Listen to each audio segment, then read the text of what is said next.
मेरा नाम रानी है। मैं हुस्न में बहुत छोटी थी। उस वक्त मेरी उम्र लगभग कोई 9-10 साल की रही होगी। मुझे याद है कि मेरे दादाजी का उन्हीं दिनों देहांत हो गया था। यहाँ से घर में बहुत से लोग आए थे। मेरे दादाजी को अंतिम विदाई देने दूर के रिश्तेदार भी आए थे और अब वो अभी तक रुकने वाले थे। उन रिश्तेदारों में कई जाने पहचाने थे तो कई अजनबी भी थे, और क्या अजनबी और क्या जान पहचान वाले, इन सब बातों से तो मैं पूरी तरह से अनजान थी।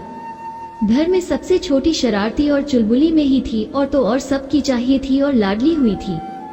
मेरे घर में क्या हो रहा है ये समझने के लिए मेरी उम्र बहुत कच्ची थी, लेकिन उस कच्ची उम्र में मेरे साथ जो हुआ उसकी याद आज भी वैसे ही है, एकदम तरोताजा, जिसे सोचकर आज भी मैं कई बार सहम जाती हूँ तो कई बार खुद से क्यों भी आ जाती है। उस सर्दी के मौसम में वो अजीब सी खामोशी याद है। वो दिन मौसम बहुत ठंड का था।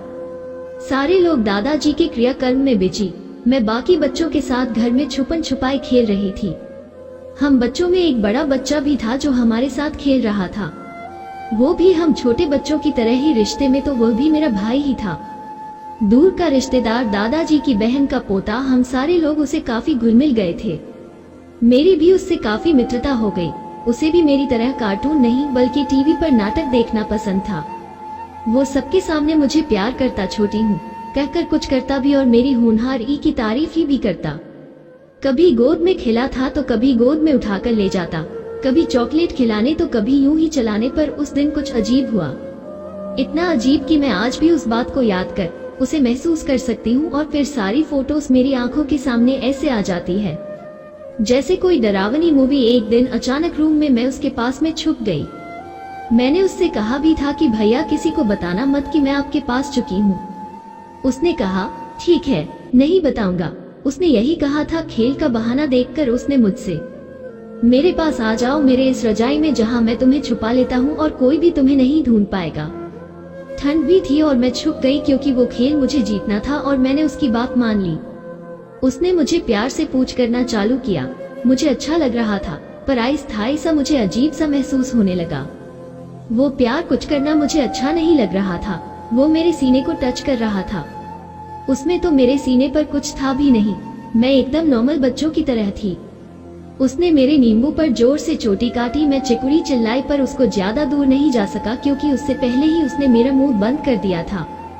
जब उसे मेरे सीने पर कुछ नहीं मिला, उसने कुछ और ढूंढना शुरू कर दिया।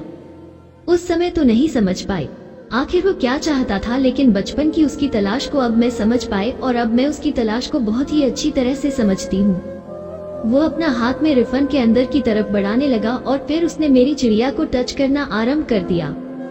मुझे कुछ समझ नहीं आ रहा था, जिसे खुद का भी टच नहीं करती थी। उसे वो क्यों छू रहा है? आखिर मेरे साथ यह क्या हो रहा है? मेरी चिड़िया में उंगली क्यों डाल रहा है? मैंने अपना पूरा जोर लगाया, सारी ताकत लगा दी खुद को छुड़ाने की, लेकिन नहीं छूट पाई। मैं नहीं बच पाई। मैंने जोर की आवाज लगाई और फिर उसने मुझे छोड़ दिया। उसने मुझे छोड़ तो दिया और मेरी आवाज को हमेशा के लिए चुप कर दिया। 13 दिनों तक वो मुझे किसी ना किसी बहाने ऐसे ही टच करता रहता था और मैं कुछ नहीं कर पाती। मैं अपनी मम्मी को सब कुछ बता देना चाहती थी और बता नहीं पाई। वो मुझे और कह दी सारे बच्चे भैया के साथ सोएंगे। मुझे तो उसका नाम भी नहीं मालूम था। मुझे अपनी मम्मी से नफरत हो गई। वो क्यों नहीं मुझे सुन रही थी? बारिश से ज्यादा अपनों से ही हमें खतरा है। आखिर मेरे अपनों ने ही मेरे बदलते सलूक को क्यों नहीं देखा? और अगर देखा भी तो अनदेखा क्यों किया? मम्मी ने मुझे भारतीय गांवों की तरह गंदे तरीके से छूने के बारे में क्यों नहीं बताया था, जिसे आजकल गुड और बैड टच कहते हैं। मेरी मम्मी मुझ में और मेरे भाई में कोई फर्क नहीं करती थी, पर क्या वो भूल गई थी मैं एक लड़की हूँ और कई वैसी दरिंदे आसपास ही हैं। इनको बाहर ही नहीं, मुझे ऐसी न जाने कितनी लड़कियां होंगी जिसमें शारीरिक और मानसिक पीड़ा झेली होगी, और हो सकता है आज भी झेल रही होंगी। मैं ये बात दावे के साथ कह सकती हूँ। इसकी शुरुआत कहीं ना कहीं घर से ही होती है और अपनों से ही होती है, पर हम किसी को बता नहीं पाते। ना जाने क्यों हम भयभीत हो जाते हैं, और तो और हमारे घर में भी हमारी आवाज को अनसुना कर दिया जाता है।